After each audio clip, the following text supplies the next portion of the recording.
Hello students, कल हम लोगों ने देखा था चैप्टर 8 जो विजयनगर और बहामनी किंगडम था ना, उसका पार्ट 1। इसमें क्या बात की थी हम लोगों ने कि कैसे इस किंगडम का ओरिजिनेशन हुआ, और इसके जो विजयनगर किंगडम के बारे में हम लोगों ने कल स्टार्ट किया था अपना टॉपिक। और इसमें हम लोगों ने डिटेल में जाना था किसके बारे में, कृष्णदेवराय के बारे में। इन्होंने कौन कौन से रिफॉर्म्स किए, कहाँ कहाँ पे कॉन्क्वेस्ट किए, तो ये सब हम लोगों ने कल इनके बारे में बहुत ज्यादा डिटेल में आराम से जाना था पार्ट 1 में। आज हम लोग जानेंगे कि विजयनगर किंगडम था ना, उस समय इनका एडमिनिस्ट्रेशन कैसा था। ओके, इनकी इकोनॉमी कैसी थी, सोसाइटी कैसी थी, रिलीजन क्या फॉलो करते थे ये लोग, आर्ट एंड कल्चर क्या था, इसके साथ साथ आर्किटेक्चर कैसा था। फिर हम जानेंगे हम्पी के बारे में, जो बहुत इंपॉर्टेंट साइट है इंडिया के लिए, क्योंकि यूनेस्को की ये जो लिस्ट है उसमें इसको ऑलरेडी डेडिकेटेड है यूनेस्को साइट में। तो इतना सारा हम लोग कवर करेंगे इस वीडियो में। चलिए हम स्टार्ट करते हैं किससे, एडमिनिस्ट्रेशन कैसा था विजयनगर किंगडम का। ओके, चलिए तो हम देखते हैं तो एडमिनिस्ट्रेशन कैसा था विजयनगर किंगडम के बारे में ये देखेंगे। इसमें क्या था, सबसे पहले था central administration.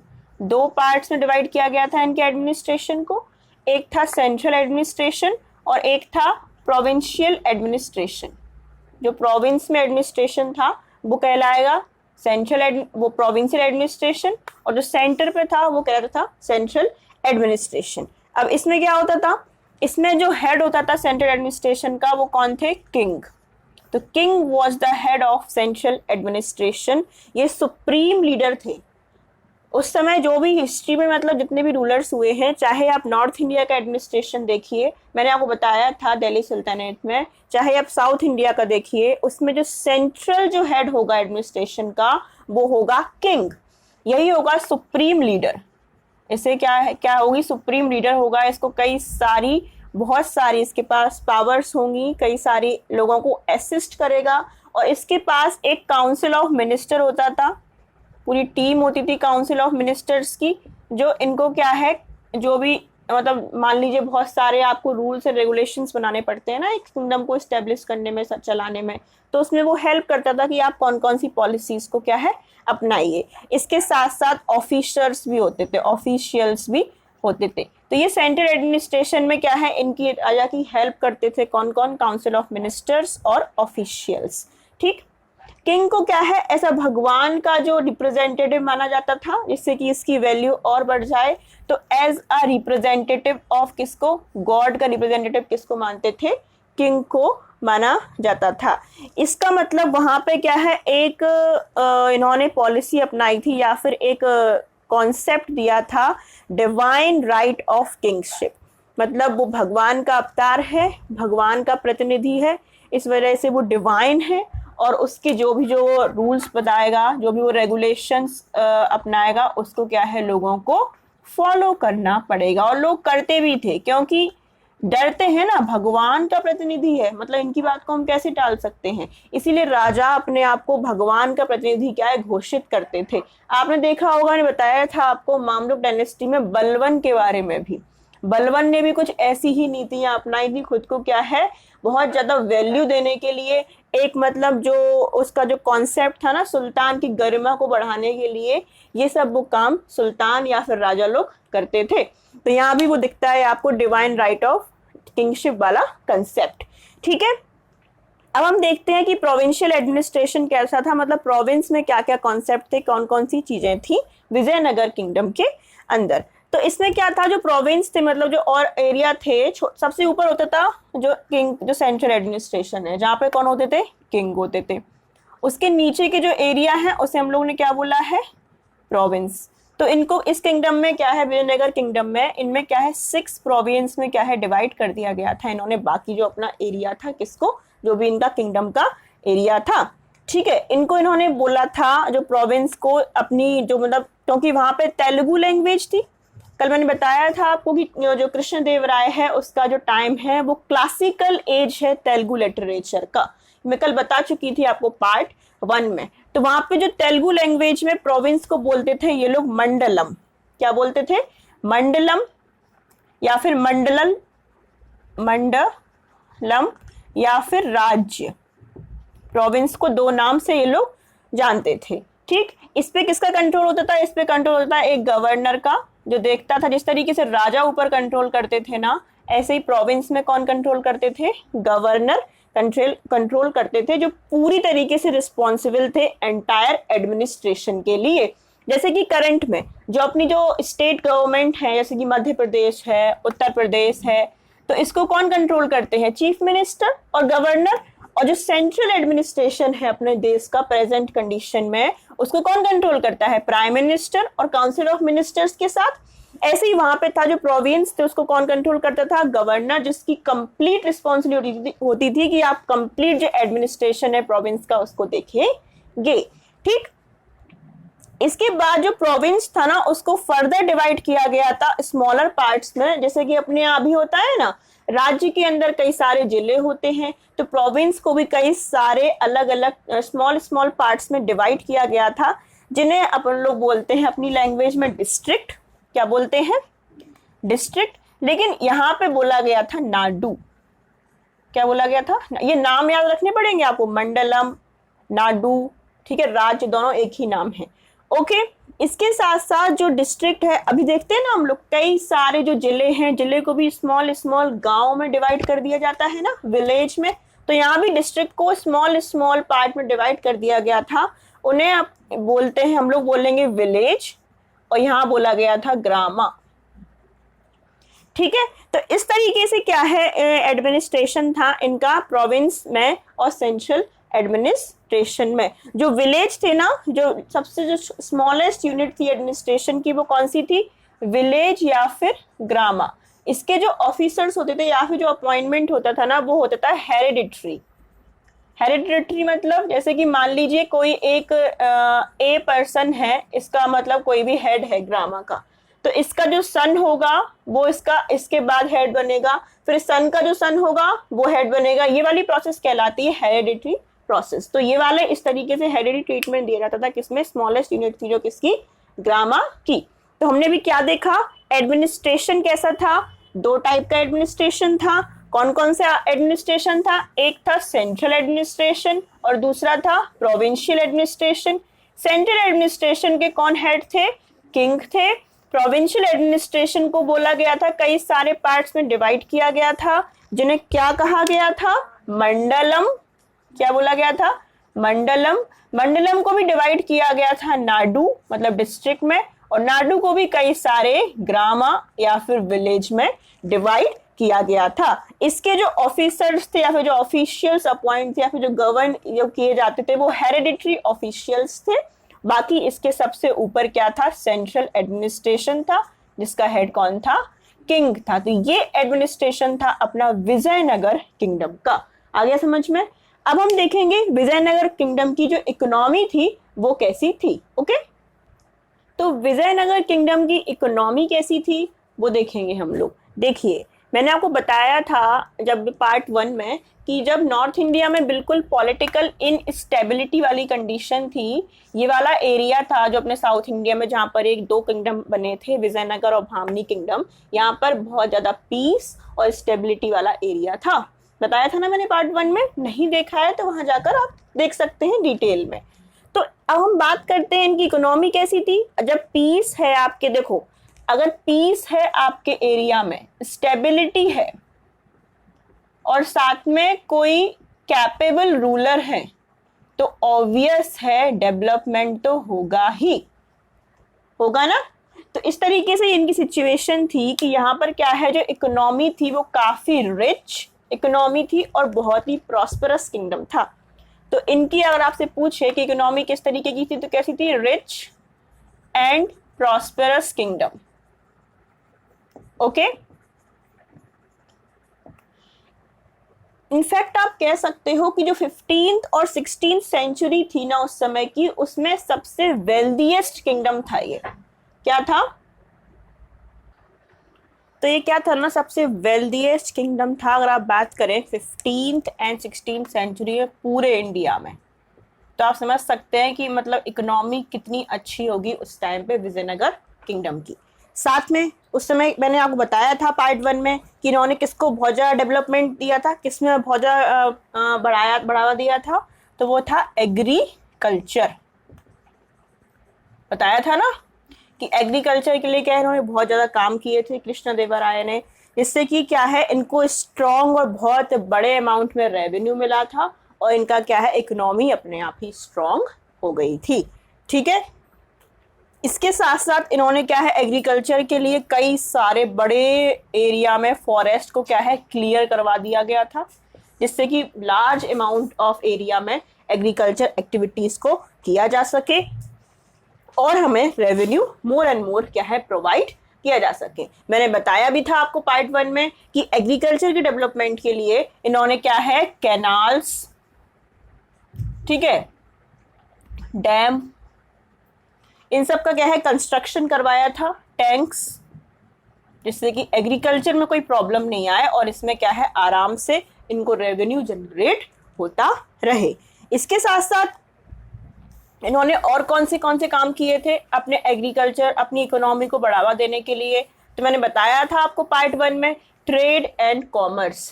Trade and commerce भी क्या है इन लोगों का चलता था, फॉरेन ट्रेड एंड कॉमर्स चलता था, मतलब विदेश जो और देश थे विदेशी देश, उससे क्या है ये अपना व्यापार और वाणिज्य करते थे, जिससे कि इन्हें और ज़्यादा अमाउंट ऑफ रेवेन्यू मिलता था।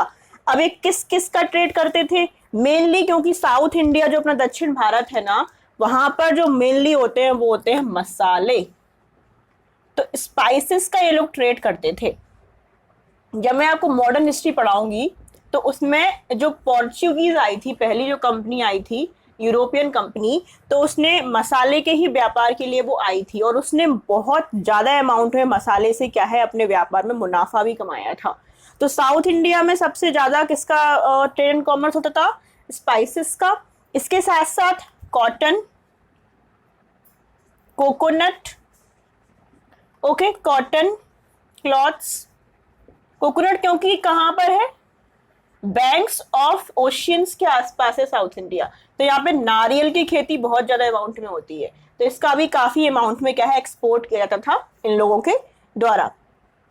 साथ में राइस, पानी बहुत है तो राइस आराम से होता है यहाँ पर, शुगर, ठीक है, ये सारी चीजों का क्या है ये लोग एक्सपोर्ट करते थे। अब किस किस देश को एक्सपोर्ट करते थे, तो इसमें कई सारे देशों के नाम आते हैं, जैसे कि अरेबिया, अरेबिक कंट्री को ये लोग क्या है एक्सपोर्ट करते थे, इनकी बहुत सारी चीजें, अरब, श्रीलंका, इनसे भी क्या है इनका एक्सपोर्ट होता था, ठीक है, क्योंकि साउथ इंडिया के आसपास है। देखो ये क्या है अपना साउथ इंडिया वाला इंडिया है और यहाँ पर लटका हुआ है श्रीलंका, तो ये लोग आराम से इससे क्या है एक्सपोर्ट करते थे। और साथ में ये लोग क्या है कोस्टल एरिया था, तो यहाँ से काफ़ी ज़्यादा अमाउंट, यहाँ से जो तटीय एरिया में जहाज वगैरह की सुविधा थी, इससे इसकी हेल्प से अदर जो कंट्रीज थी बाहर की विदेशी कंट्री, उनसे भी क्या है अपना एक्सपोर्ट करते थे। इसका मतलब अगर अपन कंक्लूजन में बात करें तो एग्रीकल्चर बहुत अच्छा था, ट्रेड एंड कॉमर्स बहुत अच्छा था, जिससे कि इन्हें बहुत बड़े अमाउंट में क्या है रेवेन्यू प्राप्त होता था और इनकी इकोनॉमी क्या थी, काफ़ी वेल्दीएस्ट इकोनॉमी थी। इसके साथ साथ ये लोग एग्रीकल्चर पे टैक्स तो लगाते ही थे, साथ में और भी कई सारे टैक्स लगाते थे, जैसे कि प्रॉपर्टी टैक्स, आपके पास जो प्रॉपर्टी होगी, जो एरिया होगा उसके हिसाब से टैक्स लगाएंगे, कई और ग्रेजिंग टैक्स, जैसे कि आपके पास गाय भैंस हैं तो किसी पर्टिकुलर एरिया में अगर ग्रेस करने जा रही है तो उस पर टैक्स लगाएंगे, हाउस टैक्स, उस पर टैक्स लगाते थे। तो इतने सारे टैक्स से भी क्या है अपनी रेवेन्यू को, पैसे को क्या है जनरेट करते थे। तो हमने देखा इकोनॉमी में कि विजयनगर इकोनॉमी में मतलब पैसे के कई सारे सोर्स थे, जिससे कि one of the wealthiest kingdom था 15th और 16th ऑफ सेंचुरी में, ठीक है। तो दो चीजें देख ली हम लोगों ने, एक क्या क्या देख लिया, एक एडमिनिस्ट्रेशन कैसा था और साथ में इनकी इकोनॉमी कैसी थी। अब हम देखते हैं इनकी सोसाइटी कैसी थी, ओके। अब इनकी सोसाइटी कैसी थी वो हम बात करते हैं। तो जो विजयनगर की सोसाइटी थी ना वो कंजर्वेटिव थी, मतलब जो मैंने आपको पहले ही बताया है कि ये लोग क्या है अपनी जो पुराने ट्रेडिशंस है ना उसको फॉलो करते हैं, बताया था मैंने आपको पार्ट 1 में, ठीक है। तो इनकी काफी क्या है सोसाइटी बहुत कंजर्वेटिव है और रिलीजियस कस्टम्स ट्रेडिशंस। तो फिर क्या है ना, कई सारे रिलीजियस कस्टम्स और ट्रेडिशंस को भी ये लोग फॉलो करते थे। जिस तरीके से अपना नॉर्थ इंडिया में कास्ट सिस्टम था ना, ऐसे ही यहाँ पर भी कास्ट सिस्टम था, और ये रिजिडिटी बहुत रिजिड था, इसको स्ट्रिक्टली फॉलो किया जाता था। ठीक, सबसे अच्छी पोजीशन यहाँ पर किसकी होगी आपको पता ही है, ब्राह्मणास की पोजीशन थी सबसे अच्छी, क्योंकि कास्ट सिस्टम में सबसे ऊपर किसको रखा गया है, ब्राह्मणास को रखा गया था। ठीक है, इसीलिए इनकी डोमिनेंसी थी इनकी सोसाइटी में। साथ साथ में क्या है, वीमेन, जो वीमेन थी ना वहाँ की उस समय की वीमेन भी क्या है, वीमेन को भी रिस्पेक्ट दी जाती थी, रिस्पेक्टेड पोजीशन थी उनकी जो। और जो अपर क्लास की वीमेन्स थी ना, उनको कई सारे मतलब बहुत सारे ओहदे दिए जाते थे, अच्छी हाई पोजीशन भी दी जाती थी। आपसे वीमेन की कंडीशन पूछे तो आप क्या लिखेंगे, womens are respected in society, they are respectful conditions. और जो हायर जो अपर क्लास की जो वीमेन्स थी ना, उनको कई सारे पॉलिटिकल और सोशल पोजीशन उन्हें दी गई थी। इसके साथ साथ क्या है वहां पर, पॉलीगैमी, चाइल्ड मैरिज और पॉलीगैमी को क्या है, प्रेवलेंट था। पॉलीगैमी क्या होता है, पॉलीगैमी एक ऐसा कल्चर होता है जिसमें क्या है, आप एक ही टाइम पर कई सारे वाइफ और कई सारी हस्बैंड हो सकते हैं एक ही इंसान के। ऐसी कंडीशन को कहते हैं हम लोग पॉलीगैमी। जैसे कि अपने इंडियन सोसाइटी में ऐसे माना जाता है अभी जो नॉर्मली, उसमें क्या होता है, एक वीमेन है तो उसका एक ही हस्बैंड होगा, और अगर एक हस्बैंड है तो उसकी एक ही वाइफ होगी। लेकिन पॉलीगैमी में क्या होता है, एक इंसान के कई सारे हस्बैंड हो सकते हैं, और एक वाइफ और एक हस्बैंड की कई सारी वाइफ हो सकती हैं। तो ये वाली प्रथा प्रचलित थी साउथ इंडिया में, पॉलीगैमी काफी ज्यादा स्टेट में। ठीक है, इसके साथ साथ सती प्रथा भी वहां पर बहुत ज्यादा प्रिवलेंट थी। व्हाट इज सती प्रथा? सती प्रथा क्या होता है ना, जैसे कि मान लीजिए किसी भी मतलब किसी के हस्बैंड की अगर डेथ हो जाती है, तो उस समय जब वो उसको मतलब बर्न किया जाता है उसके हस्बैंड को, उस समय क्या है, वीमेन को उसमें कूदने की कहा जाता है कि आप भी मतलब मर जाइए अपने हस्बैंड के साथ, अब आपकी कोई वैल्यू नहीं है, आपकी कोई लाइफ नहीं है।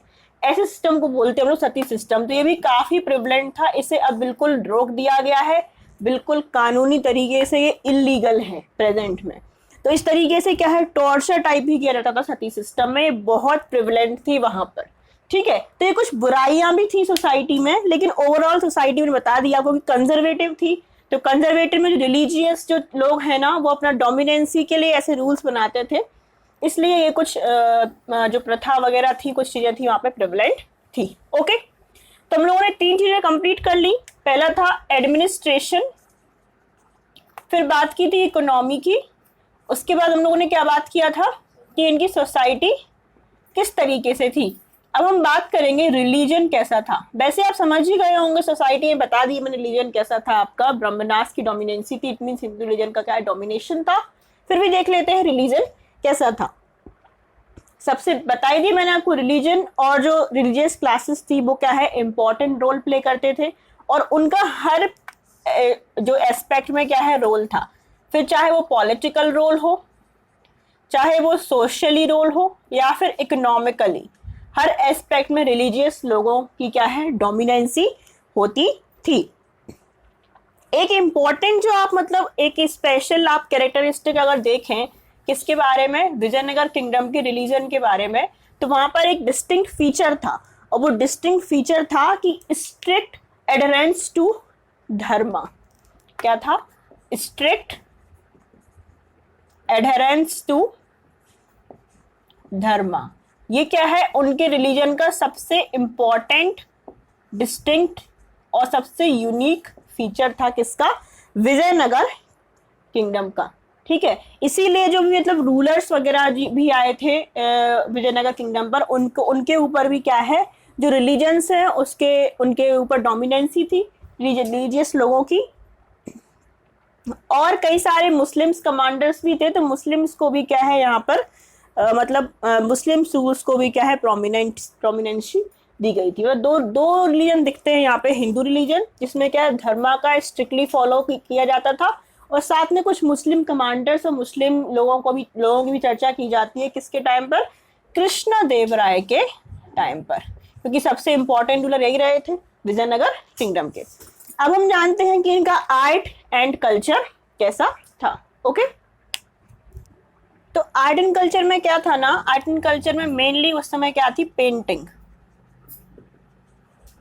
पेंटिंग बहुत ज्यादा मतलब इम्पोर्टेंट थी, और मतलब बहुत जगह पाई गई है पेंटिंग। कहाँ कहाँ पर, क्योंकि ये लोग क्या है बहुत ज्यादा मतलब क्या बोलते हैं, एंथुआस्टिक टाइप थे। किसके लिए, टेम्पल्स के फॉर्मेशन में।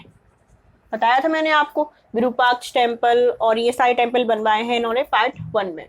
तो ये क्या है, टेम्पल की जो दीवारें हैं ना, वॉल्स हैं, उस पर कई सारी पेंटिंग्स क्या पाई गई है आर्ट एंड कल्चर में। जैसे कि बहुत सारी पेंटिंगों का नाम है, जैसे कि दशावतारा, ये एक पेंटिंग का नाम है, ठीक है। इसके साथ साथ और पेंटिंग का नाम है गिरिजा कल्याणम, ये भी एक पेंटिंग का नाम है, गिरिजा कल्याणम। तो ये सारी पेंटिंग के क्या है, अपन को एविडेंस प्राप्त हुए हैं, क्या है, आर्ट एंड कल्चर में, किसके, विजयनगर किंगडम के टाइम पर। ओके, इसके साथ साथ आर्ट एंड कल्चर में यहाँ पर म्यूजिक और डांस की भी क्या है, डोमिनेंसी दिखाई देती है। ठीक है, तो क्या क्या था, पेंटिंग का बहुत डोमिनेंस था, पेंटिंग बहुत इंपॉर्टेंट थी इनके लिए। कहाँ पे रहती थी ये, टेम्पल्स की दीवारों पर। 2 पेंटिंग बहुत फेमस थी इनके टाइम पर, दशावतारा और गिरिजा कल्याणम। और इसके साथ साथ आर्ट एंड कल्चर में म्यूजिक और डांस ये भी प्रोमिनेंट था। ठीक है, अब हम देखेंगे इनका आर्किटेक्चर कैसा था, मतलब इनकी जो बिल्डिंग्स हैं किस तरीके की थी, इन्होंने क्या क्या बनवाया था विजयनगर किंगडम में। आप जान ही गए होंगे, अब पार्ट 1 और पार्ट 2 और देखा है आपने कि विजयनगर किंगडम में मोस्टली क्या बनाए गए हैं, टेम्पल्स। ठीक है, इसमें क्या है, इनके जो, जैसे कि मैंने बताया था ना आपको, दिल्ली सुल्तानेट में इंडो इस्लामिक कल्चर था। इसमें जो इंडियंस के जो थी ना, वो भी कैरेक्टरिस्टिक थे। साथ में पर्शियंस और अरेबिक दोनों के क्या है, फ्यूजन आया था। इंडो इस्लामिक आर्किटेक्चर हम पढ़ चुके हैं लाइफ अंडर दिल्ली सुल्तानेट के पार्ट 1 और पार्ट 2 में। तो ऐसे ही क्या है, इनकी जो आर्किटेक्चर था ना, इनके भी आर्किटेक्चर में कई सारी जो मतलब लोग वो थी ना, स्पीसीज या फिर रिलीजन से उनका फ्यूजन था। एक बहुत फेमस इसका जो टेम्पल है इनके आर्किटेक्चर में, वो मिलता है ऑर्नेट टेम्पल। क्या मिलता है, ऑर्नेट टेम्पल, तमिलनाडु में। ऑर्नेट टेम्पल वो टेम्पल होते हैं जो क्या है, बहुत ज्यादा डेकोरेटेड होते हैं। तो इस टाइप के टेम्पल का क्या है, इनने फॉर्मेशन करवाया था, किसने, विजयनगर के रूलर्स ने, क्योंकि बहुत ज्यादा पैसे वाले भी थे। तो खूब बड़े बड़े मंदिर बनवाए, खूब ज्यादा उनको सजाया, बहुत सुंदर सुंदर उस पर क्या है, पेंटिंग्स वॉल वगैरह करवाई, जिससे कि वो अभी तक सबसे बढ़िया बढ़िया, अगर आप मॉन्यूमेंट्स देखना चाहें तो साउथ इंडिया जरूर जाएं।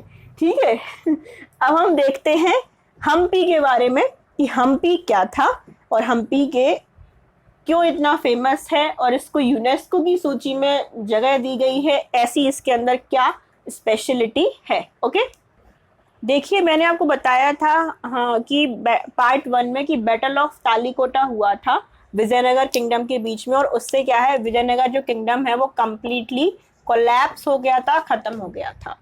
और उसी वजह से जो उनकी स्ट्रेटेजिक जो राजधानी थी, हम्पी टाइप थी, उसको क्या है, कंप्लीटली कोलैप्स कर दिया था, कंप्लीटली बर्बाद कर दिया गया था इसी बैटल ऑफ तालिकोटा में। ठीक है, मैं बता चुकी हूँ आपको पार्ट 1 में अच्छे से। ठीक है, तो अब हम्पी कहाँ पर लोकेटेड है ये मैं जानना है। ओके, हम्पी क्या है, हम्पी लोकेटेड है कर्नाटका में। प्रेजेंट में जो अपना कर्नाटका स्टेट है ना, वहाँ पर ये लोकेटेड है। इसको सिटी ऑफ रुइंस भी कहते हैं, क्योंकि ये पूरी तरीके से खराब हो गई थी, बर्बाद हो गई थी इस युद्ध के बाद, इसीलिए इसका नाम क्या है, सिटी ऑफ रुइंस भी कहते हैं। किसको, हम्पी को। मैंने आपको बताया था तुंगभद्रा रिवर है, वहां की बैंक्स पे बने थे विजयनगर और भामनी किंगडम, पार्ट 1 में बताया था ना। तो हम्पी, इसको अपन लोग इसके साथ साथ सिटी ऑफ आर्किटेक्चर भी कहते हैं। क्या कहते हैं, सिटी ऑफ आर्किटेक्चर, क्योंकि यहाँ पे बहुत सारे अलग अलग टेम्पल्स बने हैं, बहुत सारा आर्किटेक्चर बना है, जो इसको आज तक क्या है, बहुत इंपॉर्टेंट प्लेस बनाता है, किसको, इंडिया में। और इसीलिए यूनेस्को में भी क्या है, शामिल है हम्पी, एक स्टेट या फिर एक जगह के रूप में। ठीक है, साथ में क्या है इसका और ज्यादा इम्पोर्टेंट चीज क्या है इसमें, ये कैपिटल भी रही थी विजयनगर किंगडम की। प्रेजेंट में ये अपने कहाँ पर स्टेट लोकेटेड है, कर्नाटका में लोकेटेड है। अब हम बात करते हैं इसके अंदर क्या है, कौन कौन से ऐसे आर्किटेक्चर हैं जिसके लिए क्या है ये फेमस है। तो कई सारे आर्किटेक्चर हैं इसके अंदर, जैसे कि हेमकुंटा हिल्स। हेमकुंटा हिल्स कहाँ पर है, हम्पी में है। ओके, इसके साथ साथ विरूपाक्ष टेम्पल बहुत इंपॉर्टेंट है। विरूपाक्ष टेम्पल ये भी कहाँ पर है, हम्पी में है। गणेश जी के भी कई सारे मंदिर हैं इसमें, और अलग अलग स्पेशल टाइप का फॉर्मेशन है उनका, स्पेशल टाइप की मूर्तियां हैं उसके अंदर। जैसे कि गणेश जी हैं काडले कालू के गणेशा हैं, उनका मंदिर भी हम्पी में है। इसके साथ साथ शशि वे कालू गणेशा वो भी हम्पी में है। ठीक है, जैन मंदिर भी कई सारे हैं, उनके जो पुराने अवशेष बचे हैं वो भी हम्पी में है। जब इतनी सारी चीज है हम्पी में तो वो क्यों नहीं होगा यूनेस्को के अंदर शामिल। इसीलिए ये क्या है, एक इम्पॉर्टेंट प्लेस है किसमें, इंडियन के लिए, और हम्पी को इसीलिए इतना इम्पोर्टेंस दी जाती है in the south India region. Okay, तो हमने क्या क्या देख लिया, एडमिनिस्ट्रेशन देख लिया, सोसाइटी देख ली, इकोनॉमी देख ली, आर्ट एंड कल्चर देख लिया, और उसके बाद हम्पी को भी देख लिया, आर्किटेक्चर देख लिया, रिलीजन देख लिया। इतनी सारी चीजें देख ली किसके बारे में, विजयनगर किंगडम के बारे में। अब एक लास्ट टॉपिक बचता है, वो है लिटरेचर कि पढ़ाई लिखाई के बारे में कैसा था ये विजयनगर किंगडम, वहां पे कौन कौन सी डेवलपमेंट हुए, लिटरेचर की सिचुएशन कैसी थी, वो हम लोग जानेंगे इसमें। ओके, तो क्या है, एक्सेलेंट काम हुआ था लिटरेचर में, क्योंकि एक देखो एक वेल्दीएस्ट किंगडम था, आर्ट एंड आर्किटेक्चर बढ़िया था, इसी तरीके से इनका जो एक्सेलेंट वर्क था किसमें, लिटरेचर में भी। मैंने बताया भी था आपको कि तेलुगु लिटरेचर का क्या है, ये गोल्डन एज था, क्लासिकल एज था क्या, विजयनगर किंगडम। ओके, इसके साथ साथ क्या है, तेलुगु के साथ साथ और सारी रिलीजन का भी क्या है, जो लैंग्वेज है उनका क्या है डेवलपमेंट हुआ। जैसे कि कन्नड़ का भी डेवलपमेंट काफी हुआ इनके टाइम पर, मलयालम, तेलुगु पहले ही बता दिया, संस्कृत, इन सब का डेवलपमेंट भी हुआ इनके विजयनगर किंगडम के टाइम पर। इसके साथ साथ जो फॉरेन जो मतलब लोग होते हैं ना, वो भी मतलब विजिट करने आए थे विजयनगर किंगडम के टाइम पर। 2 लोग थे, याद रखना बहुत इंपॉर्टेंट है। एक आए थे डोमिंगो पाएस। कौन आए थे, डोमिंगो पाएस आए थे पोर्चुगल से, पोर्चुगीज थे ये। ठीक है, तो पोर्चुगीज से आए थे डोमिंगो पाएस, और अब्दुल रज्जाक, तो अब्दुल रज्जाक आए थे पर्सिया से। तो 2 लोग आए थे, कहाँ से, एक तो आए थे पोर्चुगीज से, कौन से आए थे, डोमिंगो पाएस, और पर्शिया से कौन आए थे, अब्दुल रज्जाक। ठीक है, इनका नाम याद रखना है, आपसे पूछेगा पेपर में कि Domingo Paes was from Portuguese, Abdul Razzaq was from Persia. Which of the 2 foreigners come under the Vijayanagara kingdom, तो अब्दुल रज्जाक और डोमिंगो पाएस। ओके, इसके साथ साथ कृष्णदेव राय जो थे सबसे इंपॉर्टेंट रूलर वही है, वो भी खुद बहुत होशियार थे, स्कॉलर थे, उन्होंने कई सारी बुक्स को भी लिखा था। उसमें से एक बहुत इंपॉर्टेंट बुक है, बिल्कुल आएगा, बिल्कुल ध्यान से सुनना, अमुक्त माल्यादा एक किताब लिखी थी, किसने, कृष्णदेव राय ने, और कौन सी लैंग्वेज में लिखी थी, तेलुगु में लिखी थी, अमुक्त माल्यादा। ठीक है, इसके साथ साथ एक बहुत इंपॉर्टेंट चीज है, कृष्णदेव राय के जो कोर्ट है ना, जो उनका किंगडम था, जो रीजन था, उनके कोर्ट में 8 बहुत फेमस स्कॉलर रहते थे। 8 फेमस स्कॉलर, उनको बोलते हैं हम लोग अष्टदिग्गज। अष्टदिग्गज कहाँ रहते थे, कृष्णदेव राय के कोर्ट में रहते थे। ठीक है, अष्टदिग्गजा, ये अमुक्त माल्यादा याद रखना, तेलुगु में किसने लिखा था, कृष्णदेव राय ने और ये इनके 8 स्कॉलर रहते थे इनके दरबार में, उन्हें बोलते थे अष्टदिग्गज। ठीक है, इनमें से दो मोस्ट जो फेमस थे वो थे तेनालीराम, आपने नाम सुना होगा, तेनालीराम कृष्णा इनके ही कोर्ट में रहते थे। ओके, और साथ में अल्लाह सानी पेड्डाना, ये भी इनके कोर्ट में रहते थे। ये दो इंपॉर्टेंट नेम सामने आते हैं। इस तरीके से स्टूडेंट्स हमने विजयनगर किंगडम कंप्लीट किया 2 भाग में। फर्स्ट में हमने देखा था कृष्णदेव राय के बारे में, क्या क्या चीज़ें थी इंपॉर्टेंट, कैसे ये बना, और सेकंड पार्ट में मैंने बता दिया आपको किस तरीके से पूरी सोसाइटी थी, इनका आर्किटेक्चर और इकोनॉमी, एडमिनिस्ट्रेशन, हम्पी क्या था, किस तरीके से फेमस है, तो ये सब हम लोगों ने इसमें बात की। इसमें अपना विजयनगर किंगडम कंप्लीट हो गया है। हम बात करेंगे बहमनी किंगडम के बारे में पार्ट 3 में। ओके, इसमें वीडियो में इतना ही था। Thank you.